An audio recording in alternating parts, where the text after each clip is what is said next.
Conoce de cerca a los líderes de la comunicación y el medio empresarial, cuyo talento los ha llevado a ocupar los cargos ejecutivos a través de los cuales han transformado la forma de hacer negocios y dar valor agregado a sus marcas. Escucha el programa Estamos en Comunicación con Carlos Muñoz todos los viernes de 10 a 11 de la mañana por Radio Anáhuac 1670M. Eleva tus sentidos. Claudia Fernández y Andrew Paxman, bienvenidos a la segunda parte de nuestra conversación que dejamos muchos temas pendientes. Claudia, te saludo con mucho gusto hasta Canberra, en Australia, y Andrew en Aguascalientes. Bienvenidos, insisto, una vez más. Un placer de estar con ustedes. Nos encanta hablar con los estudiantes universitarios, así que gracias por la oportunidad, Carlos. Sí, muchas gracias, Carlos. ¿Qué tal el mentón del tigre Azcárraga como escenografía? Es inconfundible. Inconfundible. Sí. Y además, bestseller en esta segunda edición. Bestseller en esta segunda edición, Claudia. Así es. Como te contábamos anteriormente, nos sorprendió. Sabíamos que era un tema que le interesaba a muchas diferentes secciones de la sociedad mexicana, latinoamericana y en el mundo, de hecho. Gente, pero nunca nos imaginamos el éxito que tendría el libro y la longevidad del libro. Valoramos mucho, Andrew y yo, el hecho de que se ha convertido en un libro de referencia para estudiantes universitarios. Totalmente. Y para todos los interesados en la comunicación en México, así como los historiadores que quieren estudiar ese periodo de la historia mexicana.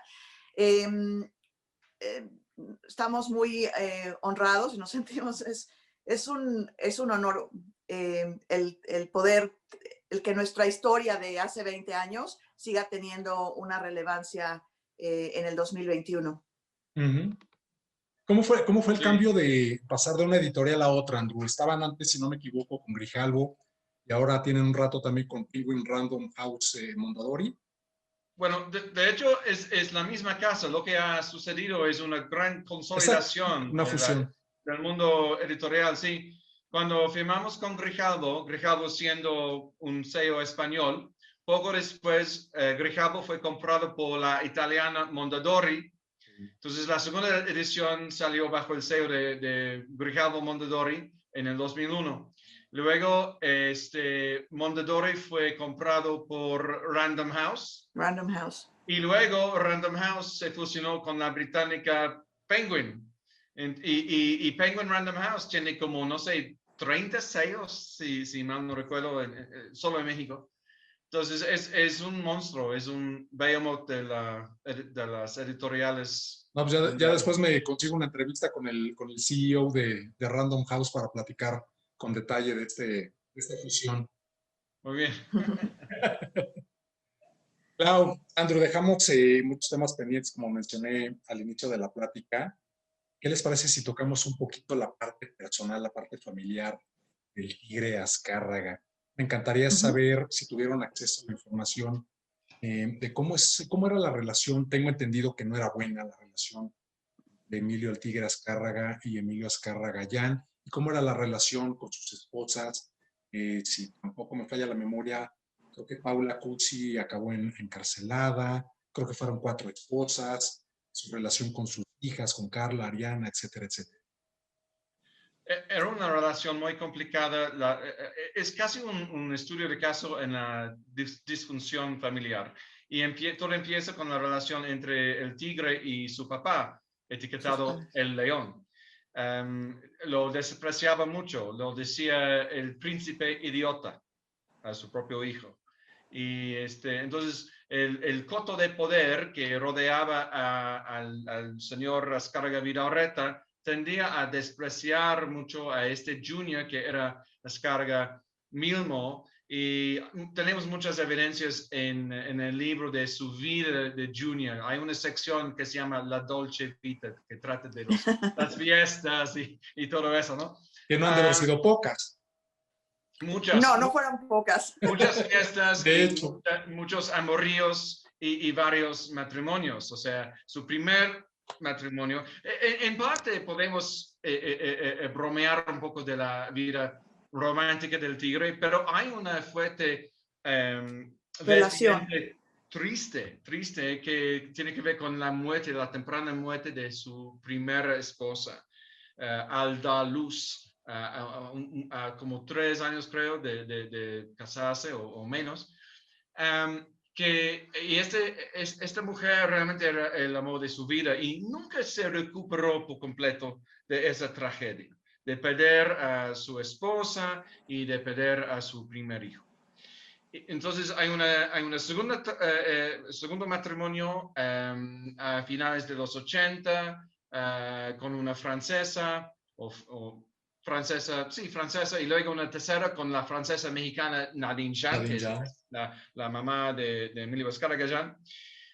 Y mientras tanto, varios amoríos, entre ellos con mujeres famosas como Silvia Pinal, que nos platicó muy francamente, la verdad, sobre su noviazgo con Azcárraga, del cual el papá no aprobaba nada. Él tenía la visión de que los ejecutivos del telesistema mexicano, así se llamaban en ese entonces, no deberían andar con actrices. Entonces, no fue hasta los últimos años de la vida de Azcárraga Vidaurreta, me refiero a finales de los 60 en adelante, hasta la muerte de Azcárraga Vidaurreta en el 72, que Azcárraga mismo empezó a probarse, no sé, a obtener la aprobación, a lograr la aprobación de su papá. Y esa relación muy complicada entre el abuelo, digamos, y Azcárraga mismo se repite en el transcurso de los años, a partir de los 80, entre Azcárraga mismo y Azcárraga Jan. Una tendencia de despreciar el hijo, y solo es hasta finales de la vida del tigre que hay una especie de reconciliación y nombramientos con cargos importantes en la empresa.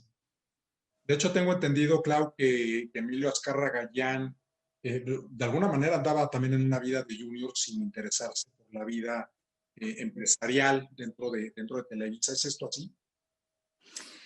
Creo que viene un poco como resultado de lo que contaba Andrew, ¿no? Tienes que acordarte de los 80s, era la época del exceso, los 90s, donde no había grandes responsabilidades, él tenía acceso a una fortuna excesiva, con oportunidades que no están disponibles para la mayoría de los mortales.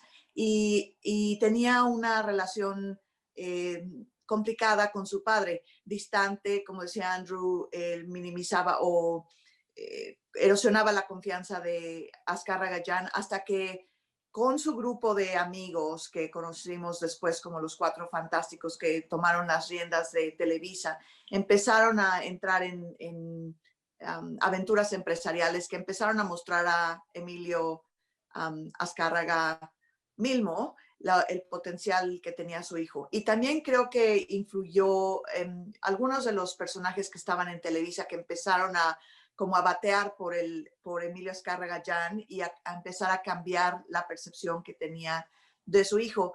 Y gente que Emilio Azcárraga Milmo respetaba y tenía confianza en él. Entonces fue un proceso que también creo como en la historia de su papá, empezó él no sé, no diría suavizarse, pero sí a tomar una actitud más razonable hacia los miembros de su familia. ¿No crees, Andrew?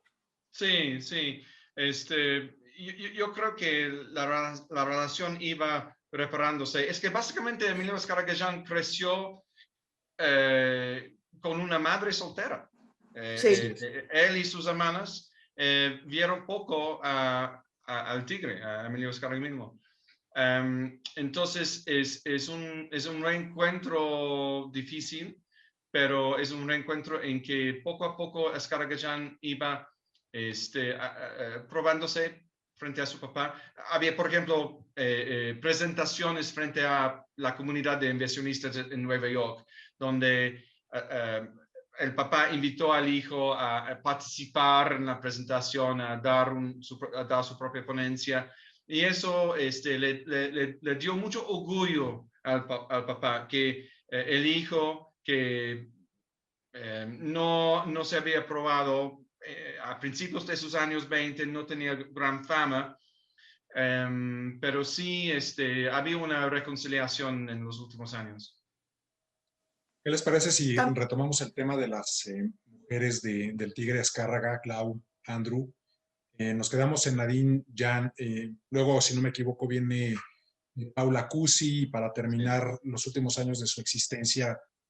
De hecho, murió, si no me equivoco tampoco, en Miami, con Adriana Bascal. ¿Cómo eran estas relaciones? ¿Es cierto que terminó en la cárcel la señora Cusi? ¿Por qué motivo? Bueno, siempre había una relación difícil entre Emilio Azcárraga y las amantes y esposas subsecuentes, sí, madrastras de él. Y en el caso de Paula Cusi fue uno de las 6 herederas de las acciones de Emilio Azcárraga Milmo. Cuando murió, tuvo a 4 hijos vivientes. Una se había suicidado, que es otra parte de la tragedia personal de Azcárraga. Se suicidó en París. Entonces quedaron 4 hijos y Paula Cusi, que todavía era su esposa, aunque se habían separado años atrás, y Adriana Abascal, que se presumía ser su quinta esposa, pero que sepamos nunca se casaron formalmente. Sí, y entonces esas 6 personas heredaron las acciones de Azcárraga Milmo, y Azcárraga, uno de los retos con que se enfrentó tras la muerte de su papá, ya mencionamos, creo, las deudas cooperativas que dejó Azcárraga Milmo y también deudas personales. Entonces, un reto era saldar esas deudas, o por lo menos postergar el saldar de esas deudas.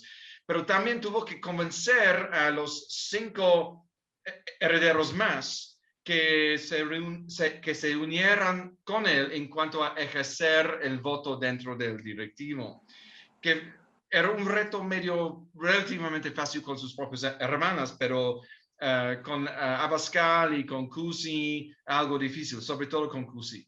Y el encarcelamiento de Cusi, que sucedió hace como 10 años, si mal no recuerdo, era una especie de presión que ejercía Azcárraga a que Cusi ya no interviniera en la dirección de la empresa.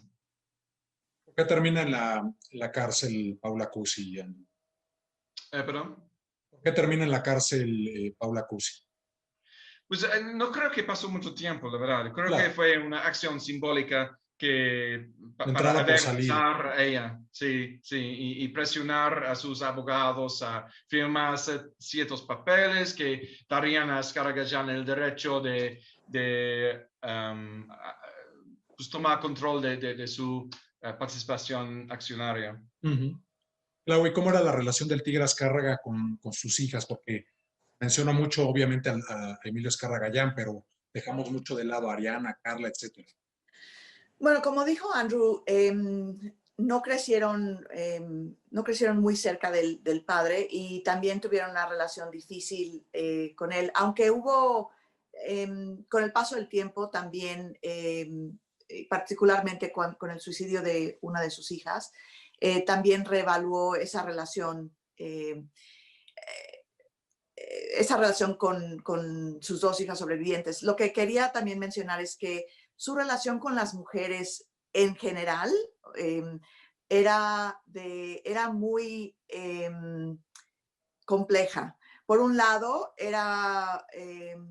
disfrutaba mucho, obviamente, la compañía de mujeres, pero no las respetaba como iguales. Si tú ves en los años de sus años corporativos, había muy pocas mujeres en puestos directivos. No las respetaba al nivel, o sea, no había una equidad o igualdad en ese tú a tú profesional. Eso te pinta, perdón, como te da una idea de cómo, de la consideración que tenía para las mujeres en general en su vida. Tuvo una buena relación con su mamá, pero también la mayor influencia fue la de su papá. Con sus esposas, aparte de su primera esposa, Gina, también eran relaciones que servían un propósito, ¿no? Eran compañeras muy guapas, muy sofisticadas, que podían acompañarlo para hacer, para que formaran la pareja ideal en las reuniones sociales o sí. presentaciones internacionales, donde tuviera que ir, siempre estaba muy bien acompañado, ¿no? Entonces, te estoy pintando un cuadro de cómo era su percepción de las mujeres. Entonces, sus hijas también representaban eso, ¿no? Y cuando nació su primer varón, creo que su esperanza fuera que este heredero que iba a convertir, bueno, lo nombró Emilio Azcárraga otra vez, Emilio Azcárraga III, iba a ser el fuerte heredero, el pilar de la compañía y de la familia. Entonces, esos primeros años donde no sucedió y donde lo veía como un escuincle y como un niño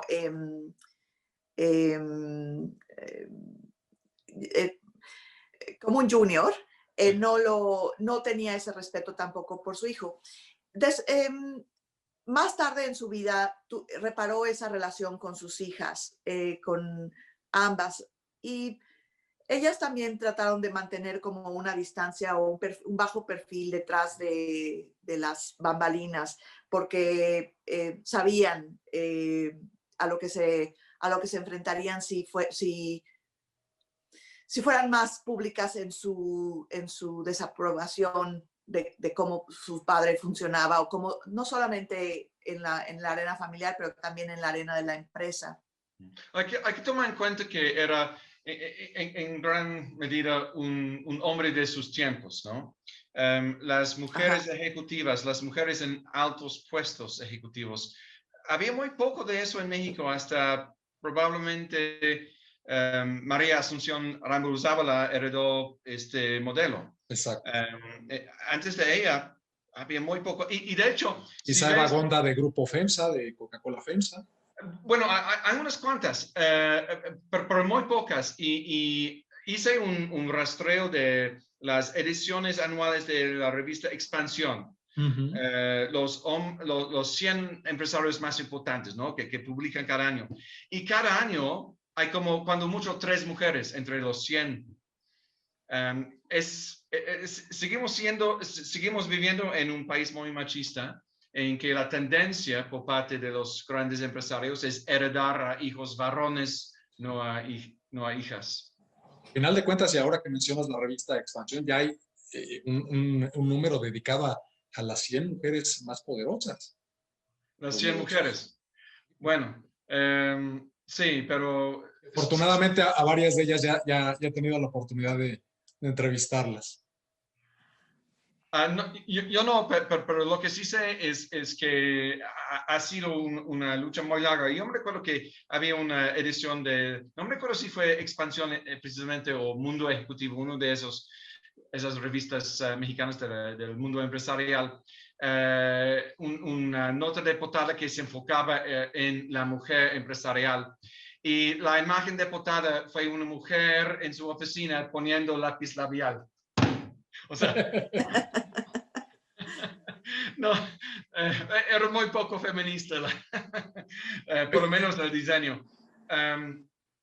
Y yo creo que vemos lo mismo en el caso de Carlos Slim. Él tiene 3 hijos varones y 3 hijas, y los hijos tienen puestos altos en su imperio, y las hijas se dedican a la filantropía, a museos. O sea, tienen actividades, pero no tienen Claro. responsabilidades cooperativas, y esto es muy a la par con la visión empresarial, por lo menos de gente de esa generación que ahora están en sus 70, 80. Oye, Clau, ¿y qué fue del yate Eco? Que si no me equivoco, fue como parte de la herencia que recibió Adriana Abascal por parte del Tigre tras su muerte. Como recordarás, Adriana Abascal, después de la muerte del Tigre, se mudó a España y se casó con un alto ejecutivo de telefonía española. Juan Villalonga, Y si no me ahora equivoco. vive, o creo que se mudó ahora a Estados Unidos.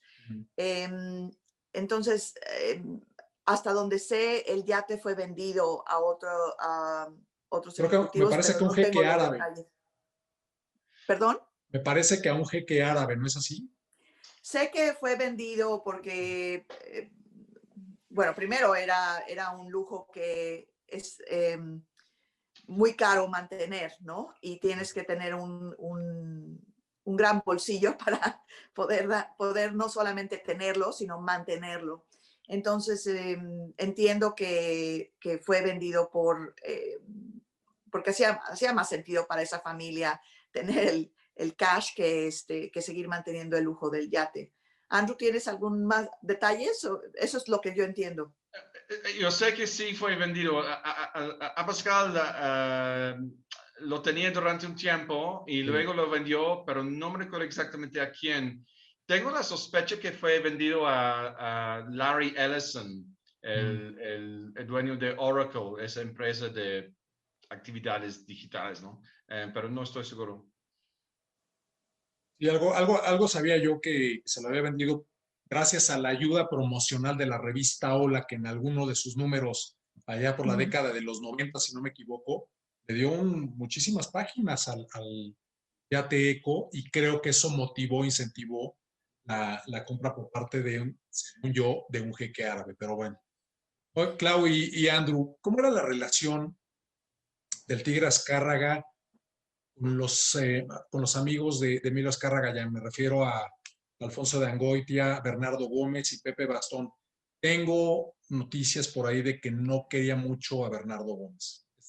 Es cierto, lo vio como un vividor, lo vio el papá, digo, vio a Gómez con sospechas, no lo vio como buena influencia sobre su hijo, aunque en años posteriores Bernardo Gómez se probó un jugador muy sabio de Un las gran Muy relaciones. ajedrecista. astuto. Sí. Sí, muy astuto en cuanto a las relaciones políticas de Televisa. Lo ha hecho muy bien. Pepe Bastón era el que entró primero de los tres amigos.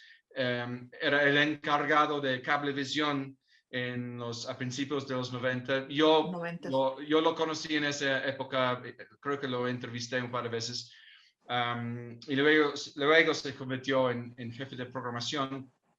Y Alfonso de Angoitia, yo creo que él entró más o menos en el mismo tiempo, o más o menos en el año 97, cuando murió el Tigre. Entonces, no creo que el Tigre lo conoció. Exactamente. Hoy por hoy las finanzas de Televisa están saneadas, Andrew, Clau, están en números negros. Ahora ustedes lo saben, que se acaban de fusionar y crearon una nueva empresa, Televisa Univisión. Son muy astutos a final de cuentas. Sí y no. Es un tema complicado. Televisa llegó a un cumbre de rentabilidad más o menos en el año 2014. Y a partir de 2014, la fragmentación de las audiencias televisivas, que ha sido una tendencia desde finales de los años 90, con una migración de televidentes a cable, a Sky, etc., empezó a pegar fuerte en la venta de anuncios en la televisión abierta. Es decir, la máquina de utilidades tradicional de Televisa, que eran las telenovelas, empezó a decaer, a entrar un declive en cuanto a su rentabilidad. Y en el mismo tiempo, o desde unos años atrás, Televisa y Oscar Gallán tuvieron la visión de enfocarse cada vez más en el llamado triple play, ¿no? O sea, servicios combinados de cable, banda ancha y telefonía en casa, línea fija. Entonces, invirtieron grandes sumas en expandir su red de cable que ya existía en la Ciudad de México, comprando compañías en otras ciudades, Monterrey y otras ciudades, y renovando los sistemas que tenían, porque no todos apoyaban, no todos podían sostener servicios de banda ancha. Eso requiere una enorme inversión. Y los niveles de deuda que tiene Televisa en años recientes, bueno, durante los últimos 10 años, han sido relativamente altos. No peligrosamente altos, pero sí altos. Esta es una cosa, que Televisa se está reinventando en una empresa que no tiene tanta énfasis en televisión abierta, que en el momento en que estuvimos completando el Tigre, 2/3 partes de los ingresos de Televisa provenían de la televisión abierta, que incluía la venta de programación en novelas a otros países. Hoy en día es nada más una tercera parte, y 2/3 partes, o casi 60%, vienen o de Sky o de cable. Easy, como se llama hoy en día. Y luego un cachito más de actividades deportivas y otras cosas. Culturales.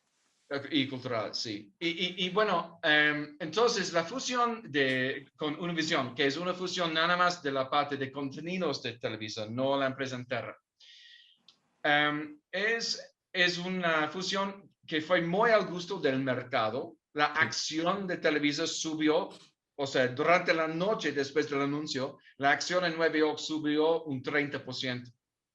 Pero ha caído mucho en los 5 años. Hace 5 años la acción estuvo en como $40 y luego bajó hasta como tocó $6 la acción. O sea, un enorme declive en el valor de la empresa. Es por eso que el año pasado, por primera vez en la historia, no había una descarga en la lista anual de billonarios, con B, de Forbes, de la revista Forbes, porque estaba tan devaluada la empresa. Ahora, quizá esta fusión marca un repunte.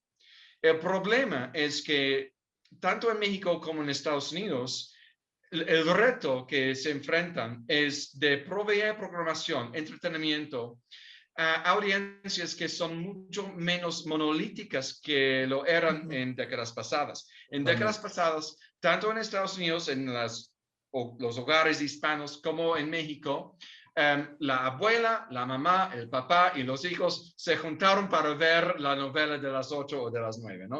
Y luego Jacobo. Jacobo Zabludowski.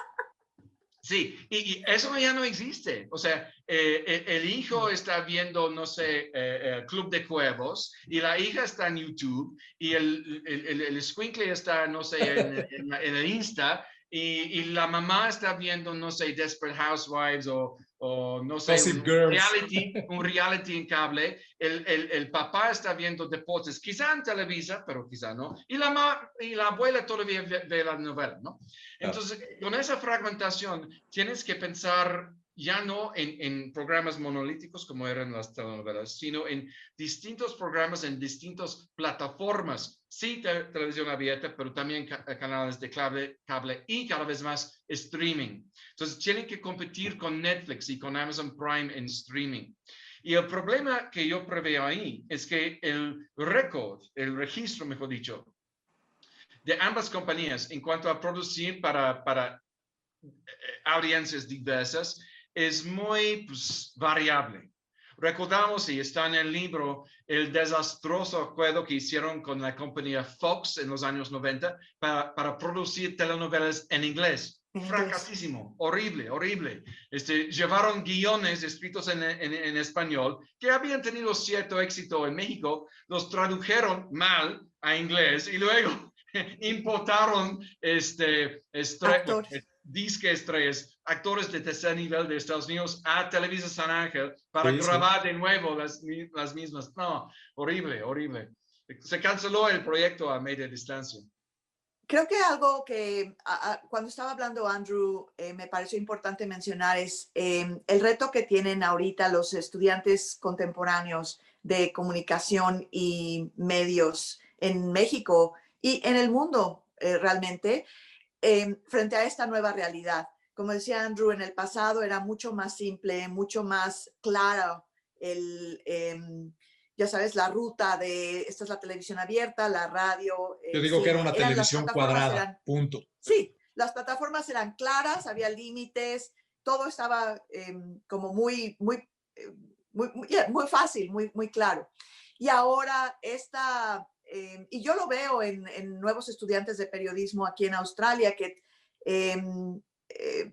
tienen que ser no solo periodistas, como por ejemplo yo era periodista de periódicos, hice algunos documentales para televisión y un poco para radio, pero era una periodista de prensa, de escrita, la mayoría de mi tiempo en los periódicos mexicanos. Ahora, eso no basta, tienes que producir tu copia para el periódico, pero también un cachito de audio para un podcast y para la radio y un post para Instagram y para Facebook y tienes que tomar las fotos y tienes que estar disponible para el show de las 7, las 9, las 11. Entonces te vuelves un reportero multimedios y 24 horas. Estás todo el tiempo Así es. En público. Eso es un reto y estoy pensando en los radioescuchas de Radio Anáhuac. Es un reto que no vimos en los años de El Tigre Azcárraga, pero las enseñanzas y las experiencias de esa época creo que dan o arrojan luz a por qué estamos en donde estamos, porque el mercado ha cambiado en las últimas 2 décadas como no había cambiado en las 4 décadas anteriores. La velocidad a la que están sujetos los medios, la competencia, la fragmentación del mercado, todo eso tiene un gran impacto en la realidad mediática de hoy en día. Claudia Fernández, Andrew Pacman, antes de que nos corra nuevamente Zoom, les agradezco infinitamente su nueva participación en esta segunda parte de la charla. Estamos en comunicación, les mando 1670 abrazos. Cuídense mucho y ojalá nos veamos pronto por acá, por México. Esta fue una emisión más del programa Estamos en Comunicación con Carlos Muñoz. Carlos Muñoz, un programa con mensaje transmitiendo desde Radio Anáhuac 1670M. Eleva tus sentidos.